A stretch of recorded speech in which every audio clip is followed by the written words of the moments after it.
পর নিজের প্রতি প্রশ্ন, মানুষকে সময় দিয়েও আমি কি পেলাম? আজ এক যুগ পর নিঃশব্দ এক দুপুরে নিজের ছায়ার পাশে বসে নিজেকে প্রশ্ন করলাম, মানুষের জন্য নিজের জীবন, নিজের সময়, ভালোবাসা মিলিয়ে দিয়ে আমি আসলে কি পেলাম? এই প্রশ্নটি একদিন তৈরি হয়নি, বহু বছর ধরে জমে থাকা অভিমান, হতাশা, অপমান আর অবহেলার মাঝে প্রশ্নটা ধীরে ধীরে জন্ম নিয়েছে। আমি মানুষকে ভালোবেসেছি নিঃশর্তভাবে, কারো কষ্টে নিজের ঘুম হয়নি, কারো এক ফোঁটা চোখের পানিতে নিজেকে তুচ্ছ ভেবেছি। সুখের চাইতে মানুষের দুঃখে পাশে থাকা ছিল আমার শান্তি।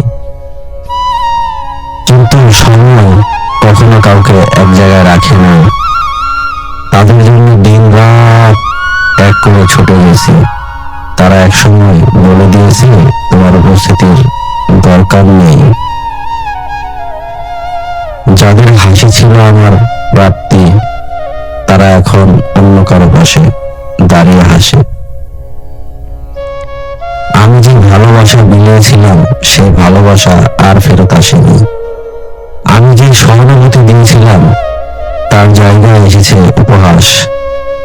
আমি যে সময় দিয়েছিলাম তার বদলে পেয়েছি সময়ের বাইরে ফেলে দেওয়ার নিষ্ঠুরতা। বিগত চলতি সময়ে নতুন রূপে আরো কিছু মানুষের সাথে দেখা হলো, তারাও সারমর্ম বুঝিয়ে দিয়েছে নির্মম বাস্তবতা। তবুও কি আমি ব্যর্থ?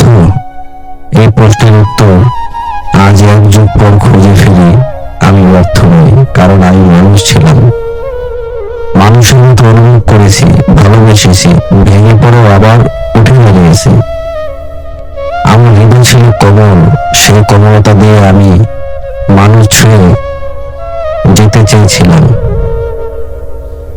হয়তো পৃথিবী আমাকে কিছুই দেয়নি, বরং কিনে নিয়েছে বিশ্বাস, সম্পর্ক, আত্মীয়তা। তবুও আমি কৃতজ্ঞ, কারণ এই এক যুগের অভিজ্ঞতা আমাকে চিনিয়েছে মানুষ নামক রহস্যময় চরিত্রকে।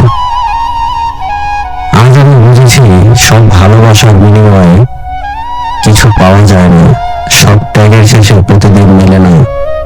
তবুও নিজেকে হারিয়ে ফেলিনি, এটাই সবচেয়ে বড় পাওয়া,